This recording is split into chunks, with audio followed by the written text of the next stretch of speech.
ouviu falar de um presidente que defende o fim do Banco Central? Ele carrega uma motosserra em comícios, e sim, é bem verdade, e diz que vai extirpar a casta política, como quem limpa erva daninha no quintal. Esse é Javier Milei, economista, anarcocapitalista, ex-roqueiro e fã de cães clonados. Sim, isso mesmo, fã de cães clonados. E a Argentina, meu amigo, estava afundando até o pescoço. Hoje ela tenta sair do buraco com um plano tão ousado que parece até coisa de um filme. Mas será que essa revolução libertária vai salvar o país? Ou vai terminar igual aquelas novelas argentinas com choro, gritaria e gente fugindo para Miami? Como embalsamando. Tu estás más muerta que mi papá. Pero nadie controla su destino. Gastar y gastar y gastar y gastar, esa es nuestra regla. Como a Argentina entrou na lama? A Argentina já foi uma potência. Nos anos de 1920, o país competia com a Austrália e o Canadá em qualidade de vida. Hoje, o argentino torce para a carne moída não virar item de luxo. Mas como é que isso aconteceu?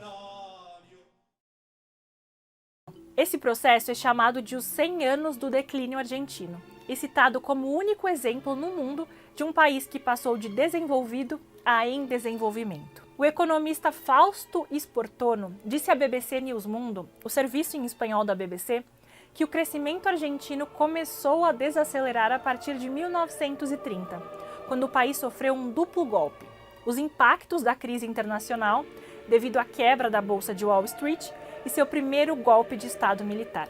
Sportono é vice-presidente da Fundação Norte-Sul, que compilou estatísticas econômicas do país de 1810 a 2018. Segundo ele, abre aspas, fica claro pelos números que as coisas começaram a ficar complicadas depois do peronismo. A Argentina se assemelhava a uma economia desenvolvida em termos de padrão de vida, renda per capita e taxa de crescimento até 1946.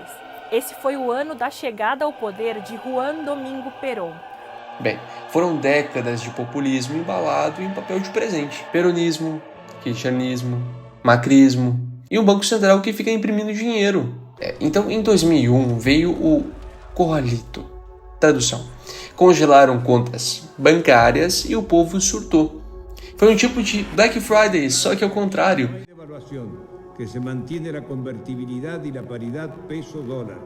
Estamos ganando la batalla. Requiero para ello el apoyo y la comprensión de todos los argentinos. Hemos tenido que adoptar una medida transitoria de limitación a la extracción de dinero en efectivo. Y solo se podrá hacer durante este periodo de 90 días por cifras de 250 pesos semanales. Los bancos no quieren entregar la plata a la gente, eso es la realidad. Estoy haciendo la cola para entrar, pero no sé si podré sacar o no. No se te acreditan los cheques, venís a consultar el saldo y todo mal. Está toda la gente haciendo cola, adentro está lleno, dicen que no hay sistema. Queridos amigos, ayer expliqué las medidas que nos vimos obligados a adoptar para evitar la devaluación de nuestra moneda e la criação de caos em la Argentina. Cristina Kirchner então resolveu salvar o povo com subsídios, congelamento de preços e nacionalizações. Tudo muito generoso, com o dinheiro dos outros. Peraí, parece que isso aconteceu no Brasil e aconteceu recentemente. O governo federal pretende aumentar ainda em 2025 o percentual de etanol na gasolina, atualmente em 27%. Olha, o governo tem pressa para definir estratégias para conter o aumento do preço dos alimentos no país, que subiram muito além da inflação. Apertou o orçamento, o juro está alto, pega o empréstimo do Lula. O governo Lula liberou o crédito do trabalhador, uma nova linha de empréstimos consignados para quem trabalha com carteira assinada, com juros muito mais baixos. Ok. Quando Macri tentou consertar, ele tropeçou no Congresso, na dívida e no medo de desagradar. O resultado: mais inflação, mais desespero e menos esperança do que final de temporada do Lost. Ele não conseguiu, em primeiro lugar, desconstruir a máquina política feita pela Cristina Kirchner e pelos Kirchners quando estiveram no poder e não conseguiu desengatar a Argentina de alguns mecanismos que eles têm tido ali durante anos. Então surge ele, Javier Milei, com um cabelo de vocalista do Restart, um discurso que mistura Hayek com gritaria, a justiça social é um roubo, o Estado é um monstro e, claro, vamos explodir o Banco Central. E a metáfora aqui, a gente espera que seja só uma metáfora. Milei virou meme, ele virou uma piada e então virou presidente, porque o povo argentino olhou para os candidatos tradicionais e pensou, pior que tá, não fica. Nota, sempre pode ficar. Não use muito esse lema. Só que a grande questão é que a motosserra ela tá funcionando. A ideia era fazer uma cena de impacto, aparecer com uma motosserra, só que não tem uma motosserra. E eu não achei de plástico. O que eu achei era essa faquinha de cortar pão. A ideia era causar esse impacto, mas a gente pode ter que fazer uma analogia, então. Enquanto lá os cortes foram com uma motosserra, no Brasil, talvez uma faca de cortar pão, eu acho que é muito, talvez uma faquinha dessas aqui. Mal esquentou a cadeira e Milei ele sacou a motosserra e literalmente disse, acabou a farra, não tem dinheiro. A galera riu e ele cortou. De 18 para 9 ministérios. Inclusive esse vídeo aqui viralizou. De Desarrollo Sostenible, afuera. Ministerio de las Mujeres y Género y Diversidad, afuera. Ministerio de Obras Públicas, afuera. Aunque te resistas. Vamos a seguir por acá. Ministerio de Ciencia y Tecnología e Innovación. Algo bien del sector privado. Nada bueno salió del sector público. ¡Afuera! Ministerio de Trabajo, Empleo y Seguridad Social. ¡Afuera! Ministerio de Educación. Adoctrinamiento. ¡Afuera! Ministerio de Transporte. ¡Afuera! Se acabó el curro de la política.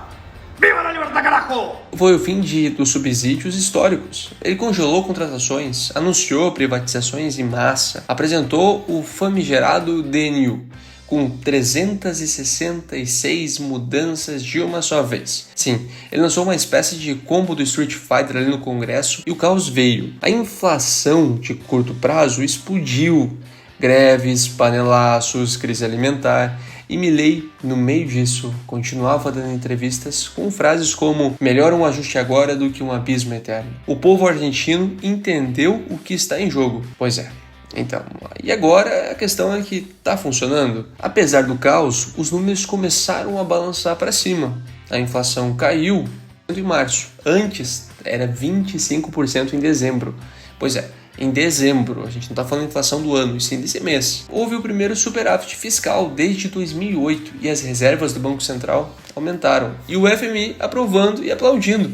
Parece bom, né? Mas tem um porém.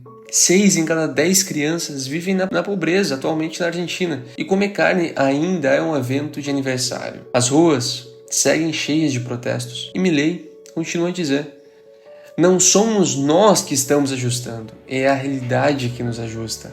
E se fosse no Brasil? Agora imagina, um presidente no Brasil que privatiza ministérios, corta o Bolsa Família, fecha o BNDES e ainda manda acabou o Pix. Dá para ouvir o barulho das panelas antes mesmo de começar o pronunciamento. Mas a pergunta não é se gostaríamos de um Milei. A pergunta é, será que precisaríamos de um Milei para reagir? Porque entre a estabilidade que afunda e o caos que tenta emergir, talvez a América Latina esteja condenada a escolher entre o colapso suave e a motosserra barulhenta. Javier Milei não é um herói, só que ele também não é um vilão. Ele é um sintoma final de um sistema que implodiu de tanto mentir. E talvez, só talvez, a motosserra seja menos perigosa do que continuar podando com uma tesourinha.